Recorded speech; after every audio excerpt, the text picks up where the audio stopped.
Morning friends, তোমরা কেউ শুক্তা খাও? শুক্তা খেলে জানাবা। আমি এইভাবেই বানাই।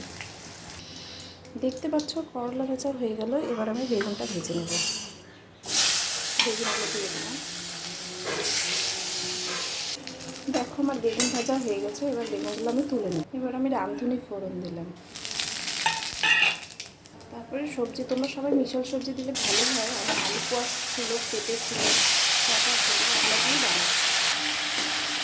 সবজিগুলো দিয়ে একটু নাড়াচাড়া করে দেবো। তারপরে একটু ঢেকে দেবো। এবার আমি ঢাকনাটা তুলে নিলাম। হলুদ, লবণ, আদা বাটা দিয়ে দেবো। এবার আমি আবার ঢেকে দিলাম। কিন্তু আমার কষানো প্রায় হয়ে গেছে। আমি এখন জল দিয়ে দেবো। একটু ফুটলে আলু আর করলাগুলো আমি দিয়ে দেবো। করলা আর বেগুনটা দিয়ে দেবো, সরি। এই দেখো আমার শুক্তো রেডি। কেমন হয়েছে তোমরা সবাই বলবে। এই যে, ঠিক আছে, ওকে, বাই।